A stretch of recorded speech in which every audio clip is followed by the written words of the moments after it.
Le magicien d'Oz, chapitre 3. Comment Dorothée sauva l'épouvantail. Une fois seule, Dorothée s'aperçut qu'elle avait faim.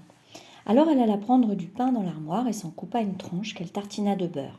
Elle en donna un morceau à Toto, puis elle prit un seau sur l'étagère, le porta au petit ruisseau et le remplit d'eau pure et scintillante. Toto courut jusqu'aux arbres et se mit à aboyer pour chasser les oiseaux qui se trouvaient perchés dessus. En allant le chercher, Dorothée vit sur les branches des fruits si appétissants qu'elle en cueillit. C'était exactement ce qu'il lui fallait pour son petit déjeuner. Puis elle retourna à la maison, et quand Toto et elle eurent bu un peu de la bonne eau fraîche, elle entreprit de préparer son voyage pour la cité d'Émeraude. Dorothée n'avait qu'une seule autre robe, qui, par chance, était propre. Elle pendait à un cintre à côté de son lit. C'était une robe en Vichy, à carreaux bleus et blancs, et même si la couleur était un peu passée à force de lavage répété, c'était encore un joli vêtement. La fillette fit une toilette méticuleuse, enfila la robe de Vichy propre et noua son chapeau de soleil sous son menton. Elle prit un petit panier et y mit du pain de l'armoire qu'elle recouvrit d'un tissu blanc.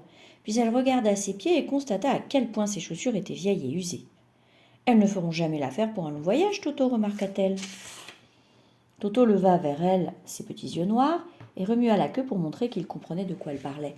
C'est alors que Dorothée vit sur la table les souliers d'argent qui avaient apparu de la sorcière de l'Est, qui avaient appartenu à la sorcière de l'Est. « Je me demande s'ils m'iraient, dit-elle à Toto. Ils seraient parfaits pour une longue marche, puisqu'ils ne peuvent pas s'user. » Elle retira ses vieux souliers en cuir et essaya ceux en argent, qui lui allaient aussi bien que s'ils avaient été faits pour elle. Et pour finir, elle prit le panier. « Viens, Toto, dit-elle, nous allons à la cité d'Émeraude demander au grand Oz comment faire pour retourner au Kansas. » Elle ferma la porte, tourna la clé dans la serrure et la rangea soigneusement dans la poche de sa robe. Et c'est ainsi qu'elle partit en voyage avec Toto qui trottinait sagement à ses côtés. Il y avait plusieurs routes aux alentours, mais il ne lui fallut pas longtemps pour trouver celle qui était pavée de briques jaunes. Peu après, elle marchait d'un pas vif vers la cité d'Émeraude, ses souliers d'argent tintant joyeusement sur le dur revêtement jaune de la route. Le soleil brillait gaiement, les oiseaux chantaient leur douce mélodie, et Dorothée se sentait beaucoup mieux qu'aurait pu l'être une petite fille qui venait d'être brusquement arrachée à son pays et déposée au milieu d'une terre inconnue. Tout en marchant, elle s'émerveillait de voir comme la campagne environnante était jolie. Il y avait de mignonnes barrières le long de la route peintes en bleu, et au-delà des champs de céréales et de légumes en abondance. De toute évidence, les Croquignons étaient de bons agriculteurs, capables de faire pousser de grandes récoltes. De temps à autre, elle passait devant une maison. Les gens sortaient pour la regarder, s'inclinant très bas à son approche, car tous savaient que c'était grâce à elle que si la sorcière de l'Est avait été anéantie et s'ils avaient été libérés de l'esclavage. Les Croquignons habitaient de drôles de maisons. Elles étaient toutes rondes avec un gros dôme en guise de toit. Et elles étaient toutes peintes en bleu, car dans ce pays de l'Est, la couleur préférée des gens était le bleu. Vers le soir, alors que Dorothée, fatiguée d'avoir tant marché, commençait à se demander où elle allait passer la nuit, elle vit une maison plus grande que les autres. Sur la pelouse verte qui poussait devant, dansait une foule d'hommes et de femmes.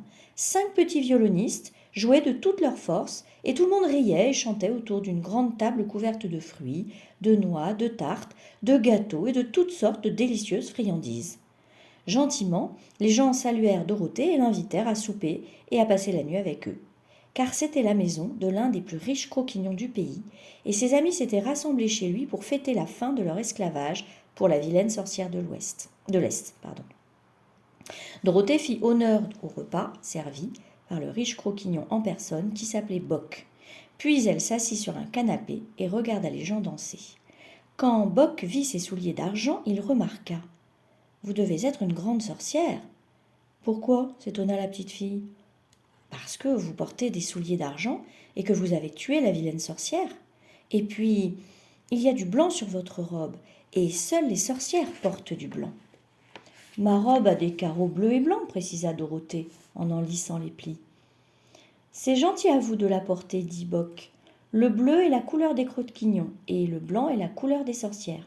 Ainsi, nous savons que vous êtes une gentille sorcière. Dorothée ne sut quoi répondre à cela, car tout le monde semblait la prendre pour une sorcière. Or, elle savait très bien qu'elle n'était qu'une petite fille ordinaire, arrivée par hasard sur une terre inconnue, portée par un cyclone. Quand elle fut fatiguée de regarder les gens danser, Boc la conduisit dans la maison, où il lui donna une chambre avec un joli lit paré de drap bleu. Dorothée y dormit profondément jusqu'au matin, et Toto passa la nuit enroulé sur la couverture bleue à côté d'elle. Au petit déjeuner, elle mangea de bon appétit, et observa un tout petit bébé croquignon qui jouait avec Toto. Il lui tirait la queue, gazouillait et riait d'une manière qui amusa beaucoup Dorothée. Toto était une grande curiosité pour les croquignons, car c'était la première fois qu'il voyait un chien. « Est-ce loin pour aller à la cité d'Émeraude sans qu'il la petite fille ?»« Je ne sais pas, répondit Boc d'un ton grave, car je n'y suis jamais allé. Il vaut mieux que les gens ne s'approchent pas trop d'Oz, s'ils n'ont pas besoin de le voir. Mais la route est longue pour la cité d'Émeraude, et il vous faudra marcher pendant de longs jours. Ici, la campagne est fertile et agréable, mais vous devrez traverser des régions rudes et dangereuses avant d'atteindre la fin de votre voyage. » Cette nouvelle inquiéta un peu Dorothée, mais comme elle savait que seul le grand Oz pouvait l'aider à retourner au Kansas, courageusement elle décida de continuer. Elle dit au revoir à ses amis et reprit son chemin sur la route de briques jaunes. Après plusieurs kilomètres, elle décida de s'arrêter pour se reposer. Alors elle grimpa sur la barrière qui longeait la route et s'y assit. Il y avait un grand champ de maïs de l'autre côté de la barrière, et elle découvrit non loin de là un épouvantail juché bien haut sur un piquet pour empêcher les oiseaux de venir picorer le maïs mûr. Dorothée appuya le menton sur sa main et fixa pensivement l'épouvantail. Sa tête était faite d'un petit sac bourré de paille. Des yeux, un nez et une bouche avaient été peints dessus pour représenter le visage. Un vieux chapeau pointu, bleu, qui avait sans doute appartenu à quelque croquignon, était perché sur sa tête, et le reste de sa silhouette était constitué d'un costume bleu, usé et défraîchi, qu'on avait également bourré de paille. Tandis que Dorothée examinait attentivement le curieux visage peint de l'épouvantail, elle fut étonnée de voir l'un de ses yeux se fermer et se rouvrir lentement pour lui faire un clin d'œil. Elle crut d'abord qu'elle s'était trompée, car au Kansas, les épouvantails ne font jamais de clin d'œil. Mais la silhouette se mit à hocher la tête amicalement à son intention. Alors elle descendit de la barrière et se dirigea vers lui, tandis que Toto courait autour du piquet en aboyant. « Bonjour !» fit l'épouvantail d'une voix plutôt enrouée. « Vous avez parlé ?» demanda la petite fille stupéfaite. « Certainement, » confirma l'épouvantail. « Comment allez-vous ?»« Je vais très bien, merci, répondit Dorothée poliment. Et vous ?»« Je ne me sens pas très bien, déclara l'épouvantail avec un sourire, car on s'ennuie beaucoup quand on reste perché ici nuit et jour à effrayer les oiseaux. »« Ne pouvez-vous pas descendre ?» questionna Dorothée. « Non, parce que ce piquet est fiché dans mon dos. Si vous vouliez bien me le retirer, je vous en serais très reconnaissant. » Levant les bras, Dorothée souleva la silhouette pour le dégager du piquet. Étant bourré de paille, il était très léger. « Merci beaucoup, dit l'épouvantail quand elle l'eut posé par terre. Je me sens un homme neuf. » Dorothée était perplexe car elle trouvait très étrange d'entendre parler un bonhomme empaillé et de le voir s'incliner et marcher à ses côtés.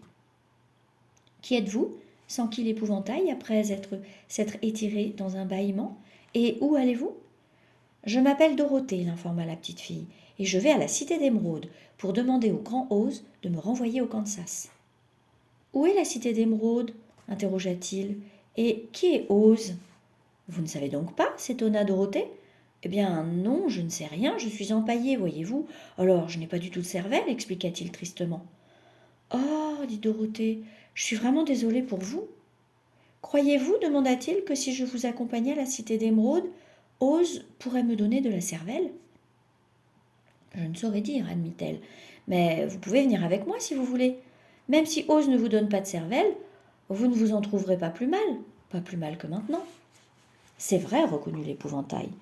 Vous comprenez, poursuivit-il sur le ton de la confidence, cela ne me gêne pas d'avoir les bras, les jambes et le corps empaillés, parce que je ne risque pas de me faire mal. Mais je ne veux pas qu'on dise que je suis un imbécile.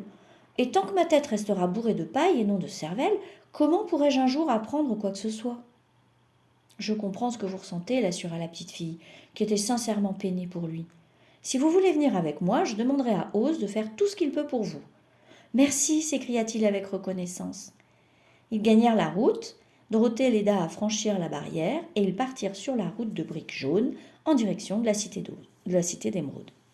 Au début, Toto n'apprécia pas cet ajout à leur petit groupe. Il reniflait le bonhomme empaillé comme s'il soupçonnait qu'un nid de rat puisse être caché dans la paille, et il n'arrêtait pas de gronder d'une manière désagréable en tournant autour de l'épouvantail. Ne faites pas attention à Toto, dit Dorothée à son nouvel ami. Il ne mord jamais. Oh, je n'ai pas peur, rétorqua l'épouvantail. Il ne peut pas faire de mal à la paille. Mais laissez-moi apporter votre panier, car je ne me fatigue jamais. Je vais vous dire un secret, poursuivit-il en continuant son chemin. Il n'y a qu'une chose au monde que je craigne. Quoi donc demanda Dorothée. Les fermiers croquignons qui vous ont fabriqué? Non, répondit l'épouvantail. Une allumette enflammée.